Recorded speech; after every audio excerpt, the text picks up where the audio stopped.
নতুন পলিভিনল রেশন কার্ডের জন্য ভোক্তাদের কেওয়াইসি করার সময়সীমা সমাপ্ত হবে চলতি মাসের ৩০ তারিখ। রেশন শপে কেওয়াইসি করার সময়সীমা আর বৃদ্ধি করার এখনও পর্যন্ত নেই কোনো পরিকল্পনা। আগরতলা পুর নিগম অঞ্চলের রেশন ভোক্তাদের কাগজের কার্ডের বদলে উন্নত মানের প্লাস্টিক তথা পলিভিনাইল কার্ড অর্থাৎ পিভিসি কার্ড দেওয়ার জন্য কেওয়াইসি করার সময়সীমা প্রাথমিক পর্যায়ে ৩১শে মার্চ পর্যন্ত বেঁধে দিয়েছিল খাদ্য দফতর। রেশন কার্ডে পরিবারের যাদের নাম আছে সকলকেই রেশন শপে গিয়ে কেওয়াইসি করাতে হবে, কিন্তু বহু রেশন ভোক্তা এর সময়সীমার মধ্যে রেশন শপে গিয়ে কেওয়াইসি করাতে পারেননি। সেই কারণে কেওয়াইসি করার জন্য সময়সীমা দ্বিতীয় পর্যায়ে ৩০ এপ্রিল পর্যন্ত বৃদ্ধি করে রাজ্য সরকার। ইতিমধ্যে যেসব পরিবারের সকলেই রেশন শপে গিয়ে কেওয়াইসি করিয়েছেন তাদের কাগজের পুরনো কার্ডের বদলে শীঘ্রই নতুন পিভিসি কার্ড দেওয়া হবে বলে জানিয়েছে খাদ্য দফতর। ৪ লক্ষ কার্ড ছাপাখানায় প্রিন্ট করার জন্য দেওয়া হয়েছে।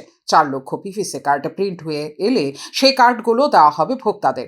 বাকি ভোক্তা যারা রেশন শপে আধার কার্ড নিয়ে গিয়ে কেওয়াইসি করিয়ে আসবেন এবং যেসব পরিবারের সকলে কেওয়াইসি করিয়ে ফেলবেন তাদের জন্য পিভিসি রেশন কার্ড প্রিন্ট করিয়ে আনা হবে দফায় দফায়। পর্যায়ক্রমে সেসব পিভিসি রেশন কার্ডও দেওয়া হবে ভোক্তাদের। আগরতলা পুর নিগম এলাকার বাইরেও রাজ্যের সব রেশন শপ ভোক্তাদেরও পিভিসি রেশন কার্ড দেওয়া হবে। সেসব রেশন শপে আধার কার্ড নিয়ে গিয়ে কেওয়াইসি করাতে হবে ভোক্তাদের। আগরতলা পুর নিগম এলাকার ভোক্তাদের পিভিসি রেশন কার্ড দেওয়ার জন্য একটি মাস্টার প্ল্যান নেওয়া হয় প্রাথমিক পর্যায়ে। এখন রাজ্যের সব রেশন শপেও কেওয়াইসির পর পিভিসি রেশন কার্ড দেওয়া হবে পর্যায়ক্রমে। Bureau report, news now.